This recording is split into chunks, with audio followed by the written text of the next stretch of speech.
කෙසෙල් කොළ අද අරන් ඇවිල්ලා තියෙන්නේ ඔයගොල්ලන්ට රසම රස සැමන් රයිස් එකක් හදන විදිහ කියලා දෙන්න.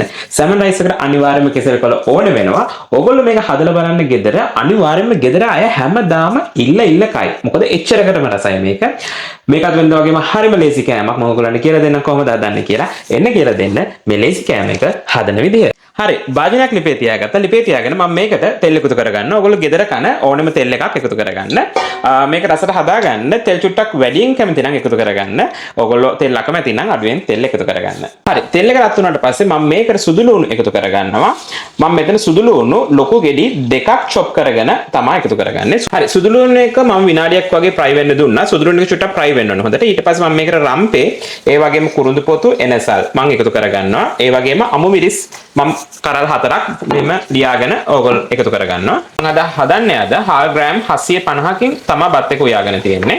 ඉතින් මම මේකට බීලුණු එකතු කරනවා. පොඩි ටුවට මම ඕගොල්ලන්ට පේනවා ඇති කපාගෙන තියෙන chop කරගෙන තියෙන බීලුණු ලොකු ගෙඩි 3ක් මම මෙතන කපාගෙන තියෙනවා. බීලුණු ටික දැන් තෙලේ තැම්බිලා තියෙන්නේ විනාඩි 2ක් වගේ ගියා. මම මේ වෙලාවේ අල එකතු කරනවා. මේකට අර තාපල් ඕගොල්ලන්ට පේන ඇති පොඩි cubes කපාගෙන මම මේකට එකතු කරනවා.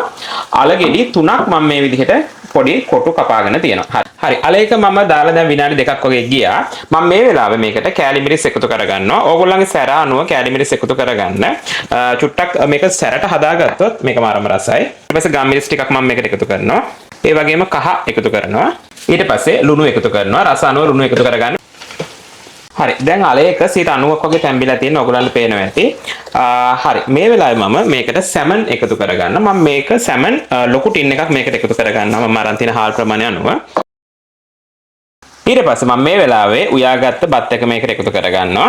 බත් එක එකතු කරලා අපි ගින්දර හොඳට වැඩි කරලා අපි මේක හොඳට මික්ස් කරගන්න ඕනේ. හරි ඊට පස්සේ අපි බලමු ඊළඟ ස්ටෙප් එක කොහොමද කියලා. මම දැන් ලිප ඔෆ් කරගන්නවා. හරි අපි දැන් රස්නේ පිටින්ම කෙසෙල් කොටේ ඔතා ගන්න යන්නේ. ඔතාගෙන ඊට පස්සේ මොකද්ද කරන්න කියලා මම ඔයගොල්ලන්ට පෙන්නන්නම්. හරි මෙහෙම ඔතාගත්ත එක අපි දැන් යන්නේ ස්ටීම් කරගන්න. මම මෙතන රයිස් කුකර් එකට වතුර පුරවලා වතුර එක ඔන් කරලා තියෙන්නේ. දැන් මේකේ හොඳට හුමාලේන ඕගොල්ලන්ට පේනවා. මම මේකට දා ගන්නවා. මේක දාලා අපි විනාඩි 10ක් වගේ මේක මෙහෙම ස්ටීම් වෙන්න තියන්න ඕනේ හොඳට වහලා. හරි දැන් විනාඩි 10ක් ගියා. මම මේක අරලා අපි බලමු අරගෙන එළියට කොහොමද අපේ සැමන් රයිස් එක කියලා. හරි අපි ඕපන් කරමු කොහොමද කියලා.